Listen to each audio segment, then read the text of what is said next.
तर आपण आता पुढच्या पेजवर जाऊया नर्चरचा. आता आपण बघितला तो होता ओव्हरव्ह्यू पेज. ओव्हरव्ह्यू पेज नंतर रिव्ह्यू ऑफ नर्चर असा एक सेपरेट आपण पेज केलाय. आणि रिव्ह्यू ऑफ नर्चर काय आहे, जर आम्हाला आढावा घ्यायचा असेल नर्चरच्या कामाचा, ठीक आहे, समजा मला राज्यस्तरावरून आढावा घ्यायचा आहे किंवा माझ्या जिल्ह्याचा आढावा घ्यायचा आहे, त्यावेळेला रिव्ह्यू ऑफ नर्चर पेज हा फार कामाला येतो. कारण का ह्याच्यामध्ये इंडिकेटर्स असे डिफाईन केले ज्याच्यावर कोणी काय काम करायचं शिल्लक आहे हे दिसतं. आता उदाहरणार्थ बघा, सद्यस्थितीच ह्याच ऑक्टोबरचं घेतलं, आता नोव्हेंबरचं घेऊया.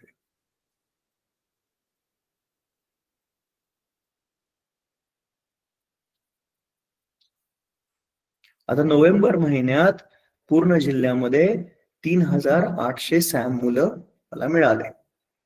त्यापैकी ह्या महिन्याचे आणि मागच्या महिन्याचे मिळून 6800 मुलं असेसमेंटसाठी ड्यू होते. आता असेसमेंटसाठी ड्यू म्हणजे काय, यांचं असेसमेंट होणं शिल्लक आहे. तर ह्याच्यावर जेव्हा मी क्लिक करतो तेव्हा मला दिसतं बाबा कुठल्या कुठल्या जिल्ह्यात सगळ्यात जास्त असेसमेंट पेंडिंग आहे. धुळ्यामध्ये 615 मुलांचं असेसमेंट पेंडिंग आहे. नंदुरबारमध्ये 559 मुलांचं पेंडिंग आहे. परभणीमध्ये 382 मुलांचं पेंडिंग आहे. यवतमाळमध्ये 354 मुलांचं पेंडिंग आहे. तर असं मला दिसतं. मग ह्याच्यावरून मला प्रश्न विचारता येतात त्या त्या जिल्ह्यांना. धुळे तुमचे 615 मुलं पेंडिंग आहेत, का बरं पेंडिंग आहेत? नंदुरबार तुमचे 459 मुलं पेंडिंग आहेत, का बरं पेंडिंग आहेत? असं मला दिसतं. तर त्याच्यामध्ये सुद्धा सगळ्या जिल्ह्यांचं मी बघू शकतो. मुंबई तुमचा एकही मुलगा नाही आहे पेंडिंग, तुम्ही काय केलंय असं? सॅम मुलांना कुठं तुम्ही हे करून टाकलंय, असं काय एवढं जादू केलंय? तर विचारता येतात मला असे प्रश्न. ठीक आहे. त्याचा पुढचा इंडिकेटर काय, पेंडिंग फॉलोअप्स इन असेसमेंट. काही ठिकाणी असेसमेंट केल्यानंतर फॉलोअप पेंडिंग आहेत, ते 12 पेंडिंग आहेत. तर आपण नंदुरबारला विचारू शकतो, बीडला विचारू शकतो, इतर लोकांनी भरला नाही आहे, कमी डाटा भरला त्यामुळे त्यांचं कमी दिसतं. त्यानंतर मला पुढे दिसतं पेंडिंग बीसीडीसी युसीडीसी एनरोलमेंट. पेंडिंग एनरोलमेंट म्हणजे काय, असेसमेंट झालंय, तपासणी झाले बालकांची आणि त्यांची बीसीडीसी सुरुवात करायला सांगितली आहे, खरं अजून बीसीडीसी सुरू नाही झाली. तर बीसीडीसी का नाही सुरू झाली? नंदुरबारमध्ये 34 मुलं आहेत ज्यांनी सुपरवायझरने म्हटले की बाबा यांची बीसीडीसी सुरू करायला पाहिजे, खऱ्या 34 जणांची सुरू नाही झाली. कदाचित तिथे ईडीएनए पालन असेल, औषधं नसतील आली, किंवा इतर काय अडचण असेल, किंवा कधी कधी जिल्हा ठरवतो बाबा अजून आपण बीसीडीसी नाही सुरू करायचे, एकत्र सगळ्यांचं असेसमेंट झालं तरच सुरू करायचे. असे काही जिल्हे अजून पण करतात.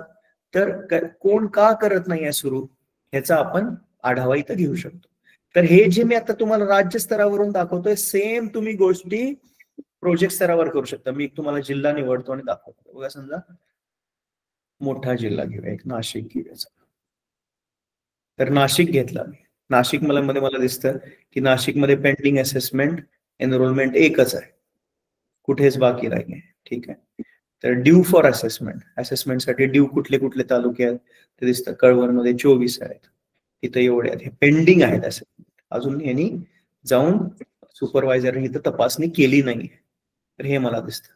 तर असं प्रत्येक इंडिकेटर मला तालुका वाईज आता दिसतो. ह्याला आता तालुका वाईज दिसतो, ह्याला आपण प्रोजेक्ट वाईज करणार आहोत. फार जणांची इच्छा होती की बाबा सर आम्हाला तालुका वाईज करण्यापेक्षा प्रोजेक्ट वाईज कळालं की सीडीपीओ ला कळतंय बाबा, तर ते आपण प्रोजेक्ट वाईज मॅप अपडेट करणार आहोत. ओके, इथपर्यंत कळालं सगळ्यांना? तर ड्यू फॉर असेसमेंट आहे. त्याच्या पुढे पेंडिंग फॉलोअप इन असेसमेंट, मगाशी मी सांगितलं. पेंडिंग बीसीडीसी एनआरसी एनरोलमेंट, आता नाशिकचे नंबर कमी आहेत त्यामुळे रिसेट करतो. Pending BCDC enrollment, pending NRC admissions, म्हणजे असे बालक ज्यांना एनआरसी ला रेफर केलंय खरं अजून एनआरसी मध्ये ऍडमिशन झालं नाहीये, ते कुठे कुठे आहेत, त्याचं काय कारण आहे? ते जात नाही आहेत का बालक? त्यांना आपण कमी पडतोय का त्यांना कन्व्हिन्स करायला, किंवा आणखीन काय अडचण आहे का, वगैरे वगैरे. त्यानंतर डिफॉल्ट रिस्पॉन्स बीसीडीसी युसीडीसी, म्हणजे अशी बालक जे बीसीडीसी सुरू होती खरं मधूनच सोडून गेले. ठीक आहे, मधूनच युसीडीसी सोडून गेले, असे हे इंडिकेटर आहे. तर अशा प्रकारे हे वेगवेगळे इंडिकेटर्स आहेत रिव्ह्यू ऑफ नर्चर साठी. याचा इथं मॅप दिसतो, खालती गेल्यानंतर त्याच तुम्हाला बार चार्ट दिसतो. ठीक आहे. दिग्विजय एक काम करा, जिओग्राफी मध्ये जाऊन पुण्याचं अर्बन दाखवायचा प्रयत्न करा, म्हणजे त्यांची स्पेसिफिक क्वेरी आपल्याला रिझॉल्व्ह करायचं समाधान मिळेल. आता समजा मी फक्त अर्बन बघायचं, मी अर्बन सिलेक्ट केलं आणि अर्बन मध्ये पण मला फक्त पुण्याचं अर्बन बघायचं. पुणे मी जिल्हा सिलेक्ट केला आणि इथं अर्बन सिलेक्ट केलं आणि अप्लाय केलं. तर चिल्ड्रन विथ सॅम एकूण आता बघा पुणे अर्बनचं शेप फाईल वेगळ्या नाही तर पुणे एकत्रच दिसतंय मला. ठीक आहे, तर इथं चिल्ड्रन विथ सॅम मला दिसतंय. त्यानंतर इथं प्रोजेक्ट वाईज दिसतंय पुणे म्युनिसिपल कॉर्पोरेशन, इथं सगळे प्रोजेक्ट घेतो मी.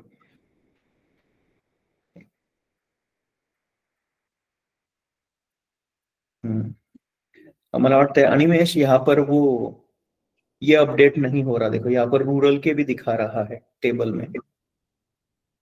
अनिमेश ये नोट कर लो आप, यहाँ पर सिर्फ अर्बन के दिखाना चाहिए लिस्ट में, ये दोनों दिखा रहा है. तर इथून बघा Pimpri Chinchwad municipal corporation east, Pimpri Chinchwad municipal corporation west, Pune central, Pune east, Pune south west, Pune north, Pune urban. ठीक आहे, कुठल्या कुठल्या प्रोजेक्टचं काय काय स्थिती आहे ही मला इथून दिसून येते. ओके, प्रोजेक्ट वाईज मला इथं स्टेटस कळतं. तर असा आहे रिव्ह्यू ऑफ नर्चरचा पेज. तुमच्या जिल्ह्याचं रुरल अर्बन तुम्ही सेपरेटली बघू शकता. एक मिनिट दिग्विजय, या प्रोजेक्ट मध्ये एका प्रोजेक्ट मध्ये जाऊन सेक्टरचं पण करता येईल का तुम्हाला? हो सर. तर जर मला समजा पुण्यामध्ये मी गेलो, पुण्याचं मी परत अर्बन मध्ये जातो, पुण्यामध्ये गेलो. ठीक आहे, पुण्याचे इथं मला प्रोजेक्ट दिसतात वेगवेगळे. आता समजा पुण्याचं पुणे सेंट्रल मला बघायचं आहे, कॉर्पोरेशन सेंट्रल. तर त्या प्रोजेक्ट मध्ये मी सिलेक्ट केलं तर मला इथं बीट दिसतात. आता पुणे म्युनिसिपल कॉर्पोरेशन सेंट्रल घेतले, त्याचे बीट कोण कोण आहेत? गुरुवारपेठ, Kasba Peth, Kasewadi, Kondhwa cantonment, Lohianagar, Parvati market yard. ठीक आहे, सहकार नगर. ठीक आहे, अशा मला बीट वाईज पण इथं नंबर दिसतात ह्या इंडिकेटरचे चिल्ड्रन विथ सॅमचे. तर एकूण children with Sam Pune central मध्ये 59 आहेत, 59 आहेत आणि त्याचं बीट वाईज बायफर्केशन इथं आहे. ठीक आहे, तर बीट वाईज पण डाटा मी ह्यामधून बघू शकतो. माझ्या सुपरवायझरचा रिव्ह्यू पण यातून मी घेऊ शकतो. ओके, आता कोथरूडचे रिप्रेझेंटेटिव्ह सांगा, समजलं का अजून काही शंका आहे? हो सर, हो सर, हो सर, आलं लक्षात, आलं सर. समजलं, पुढच्या केसाला प्रश्न येणार नाही पक्क ना? हो सर, हो सर. पुण्यात काही उन्हा राहिलं नाही पाहिजे मला. हो सर, हो सर, हो सर. आता आणखीन काय प्रश्न आहे तर विचारा. रिव्ह्यू ऑफ नर्चर पेजचे आपण इंडिकेटर आता समराईज केले. रिव्ह्यू ऑफ नर्चर पेजवर तुम्हाला आणखीन काय प्रश्न आहे तर विचारा. आपण एक 5 मिनिटं प्रश्न घेऊया. कुणाला काय प्रश्न आहे? अनम्यूट करून बोला बरं. मला वाटतं मगाशी कोणीतरी अक्कलकोट एक बोलत होतं, अजून एक कोणाला सुरगाणा काहीतरी प्रश्न होता. तुम्ही पहिला प्रेझेंट करत असताना दिग्विजय. सुरगाणा, अक्कलकोट, सीडीपीओ. सर नमस्कार. बोला बोला सर.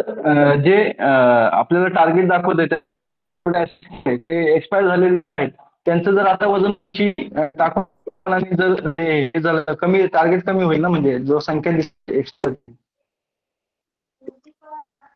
आमच्याकडे आवाज जर असा तुटला. एक मिनिट, मी प्रश्न बरोबर समजलं का सांगा. तुमचा असा प्रश्न आहे की सर आमचे जे जुने केसेस होते बालकांचे जे एक्सपायर झाले आता असं दिसतंय, त्या मुलांचं वजन उंची जर आम्हाला टाकायची संधी मिळाली तर आमचं मागचं राहिलेलं काम हे कमी राहिलंय असं दिसेल, हे म्हणताय ना तुम्ही? Yes sir. हा, नाही तसं बरोबर आहे, तुमचा प्रश्न बरोबर आहे. खरं आता कसं आहे, सॅम मुलं जेव्हा असतात ना, वेळेवर त्यांचं असेसमेंट करणं, तपासणी करणं गरजेचं आहे. जर तुम्ही वेळेवर त्या महिन्यात सॅम मुलांना टच करून असेसमेंट केला नाही तर ते पुन्हा अपडेट करणं अवघड असतं आणि तसं करता पण यायला नाही पाहिजे. जर पोषण ट्रॅकर मध्ये आज एखाद्या बाळाचं वजन उंची घेतलं, उद्या मला ते कळतं की ते सॅम आहे, उद्या कळालं की सुपरवायझरला लगेच तिथं व्हिजिट प्लॅन करून करायला पाहिजे. आणि एका सुपरवायझरच्या मागे किती सॅम मुलं असतात एका बीटमध्ये? जास्तीत जास्त 5-10 म्हणजे भरपूर झालं. जरी ऍडिशनल चार्ज असला, नंदुरबार सारख्या ठिकाणी जिथं सुपरवायझर कमी आहेत, ऍडिशनल चार्ज आहे, लांब जावं लागत आहे, तिथं पण एका सुपरवायझरला मॅक्सिमम 15 ते 20 सॅम मुलं मिळत आहेत ऍडिशनल चार्ज, म्हणजे 2-3 बीटचा चार्ज असल्यावर सुद्धा. तर महत्वाची गोष्ट काय आहे सीडीपीओ सुरगाणा, आपल्याला ह्या मुलांचं असेसमेंट वेळेवर करणं त्या महिन्यात गरजेचं आहे आणि टार्गेटेड अप्रोच मधनं करणं गरजेचं आहे. त्यामुळे जुना डाटा आपल्याला अपडेट करून सुद्धा उपयोग नाही, कारण का ते ऑलरेडी मुलं झालेत ना, आता 1-2 महिने झालेत, त्या मुलाचं परत पोषण ट्रॅकर मध्ये वजन उंची घेतलं असणार, त्या मुलाचं पुढं काय तर झालं असणार, आपल्याला ते अपडेट करता येईल मध्ये आणि ते असंच राहणार आहे. वेळोवेळी सॅम मुलं जेव्हा दिसत आहेत टाइमली असेसमेंट करणं गरजेचं आहे. टाइमली असेसमेंट करून त्याची माहिती भरणं गरजेचं आहे सर. येस सर, तसं सूचना येतो सर. ओके, आणखीन काय प्रश्न आहे कुणाला? सर हा बोला. सोलापूर. हो सर. सर एक लाभार्थी आम्ही एनआरसी रेफरल दाखवले सर, पण ती फॅमिली एनआरसी ला दाखल व्हायला नकार देते सर. खूप कन्व्हिन्स केलं सुपरवायझरनी, पण ते नाहीच म्हणतात. मग असे काय करायचे सर? तर तिथं आपल्याला ऑप्शन आहे नर्चर मध्ये. आपण जेव्हा खूप प्रयत्न करून सुद्धा बाळ जात नाहीये एनआरसी मध्ये, तर एनआरसी ला पहिल्यांदा तर आपण रेफर केलं होतं. त्यानंतर पुढचं प्रश्न येतो त्या बालकाचा, एनआरसी मध्ये ऍडमिशन झालं का? एनआरसीचा फॉर्म जेव्हा आपण उघडतो तिथं विचारतं की एनआरसी मध्ये बाळाचं ऍक्च्युअल ऍडमिशन झालं का? तिथं नाही म्हणायचं. आणि नाही म्हटल्यानंतर कारणासाठी कारण सिलेक्ट करायला लावत होते. तर कारण सिलेक्ट केल्यानंतर फॅमिली रिफ्युज, म्हणजे पालकांनी सोडलं नाही, मना केलं, असं आहे ऑप्शन तिथं. ते भरल्यानंतर कळेल आपल्याला. हो सर. ते जेव्हा तुम्ही करता तेव्हा आपलं सुपरवायझरनी काम पूर्ण केलं असं म्हणू शकतो आपण. हो सर. एक मिनिट अक्कलकोट, मला वाटतं आपण गेल्या खेपेला किंवा त्याच्या गेल्या खेपेला पण हा प्रश्न किंवा कुणीतरी विचारला होता एनआरसीला. ज्या वेळेला एखाद्या सुपरवायझरनी कन्फर्मेटरी असेसमेंट करताना वजन उंची टाकली आणि त्याच्यानंतर bilateral pitting oedema, appetite test आणि हेल्थ एलिमेंट बद्दलचा क्वेश्चनला हे केलं आणि नर्सरनं तुम्हाला सांगितलं की एनआरसीला पाठवायला पाहिजे. आणि त्याच्यानंतर तुम्ही तसं केल्यानंतर ते आल्यावरती तुम्हाला विचारतात नक्की का? जसं मी आता कोथरूडला विचारलं नक्की ना, नक्की समजलं ना, तसं ऍप सुद्धा तुम्हाला विचारतं इज दॅट करेक्ट? आणि त्याच्यानंतर तुम्ही येस म्हटल्यावरती मग ते जातं एनआरसीला रेफर होतं किंवा बीसीडीसीला तुम्ही केलं तर ते रेफर होतं. आता ही एक वाल्व आहे. आणि त्यातनं हेच जर असेसमेंट आपल्याकडनं काहीतरी चुकून झालं असेल, सुपरवायझर कडनं सुद्धा चूक झाली असेल, असं असेल तर त्याच्यासाठी काय करायचं याची यंत्रणा चालू आहे. समजलं तुम्हाला? म्हणजे ऍप मध्ये करायचे प्रयत्न चालू आहेत आणि दिग्विजयने सांगितलं त्याच्यामध्ये. समजलं तुम्ही? म्हणजे एखादी चूक झाली असेल तर म्हणजे जर चुकीने एखादं भरलं असलं तर त्याच्यानंतर तुम्हाला एक प्रश्न ऍप विचारतं नक्की का? एनआरसीला पाठवायचं का? आणि त्याचं तुम्ही येस किंवा नो असं रेडिओ बटन असेल त्याच्यावर तुम्ही क्लिक करायचं असतं. एवढं एक लक्षात घ्या. म्हणजे सुपरवायझर म्हणजे टू अर इज ह्युमन, मी समजू शकतो की माणसाकडनं चुका होणं हे सहज शक्य आहे.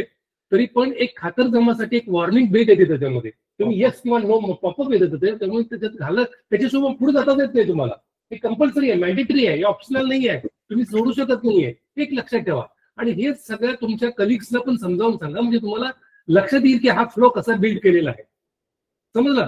आता हेच जर तुम्हाला ओपन करायला, समजा अंगणवाडी सेविकेने जर चूक केली असेल तर ती मंथ एंडला पोषण ट्रॅकर मध्ये म्हणतोय, पोषण ट्रॅकर मध्ये अंगणवाडी सेविकेने जर चूक केली असेल तर मंथ एंडला सुपरवायझरला ती विचारते आणि हा माझ्या अशा इंटरेस्ट चुका दिले तर तुम्हाला सुपरवायझरला अधिकार दिलेला आहे की पोषण ट्रॅकर मध्ये ते करेक्ट करायचे. म्हणजे एक लेवल अबव. जर अंगणवाडीच्या सेवा करेक्ट करायची जबाबदारी सुपरवायझरला दिलेली आहे, जर सुपरवायझरने आता नर्चरमध्ये जर चुका केल्या झाल्या असतील अनावधानानं, इंटेन्शनली किंवा अनइंटेन्शनली आता समजूया, आणि त्या करायची जबाबदारी आपल्याला सीडीपी कडे द्यावी लागेल. सीडीपी समजता का? रूल असा असतो ऍप्लिकेशन मध्ये कुठल्याही ऍपमध्ये एक लेवल अबाव, कारण तिच्याकडे दुरुस्तीचा पण एक्झिट आणि तिला डिलीट करायचे पण ऑप्शन सगळे दिले तर ते सगळा घोटाळा होतो. हा एक अलिखित नियम आहे ऍप मधला. एक लक्षात ठेवा आपण सगळ्यांनी. ठीक आहे, दिग्विजय चालू करा. ओके, आणखीन कुणाला काय रिव्ह्यू ऑफ नर्चर पेजवर प्रश्न आहे? नाही तर आपण पुढे जाऊया.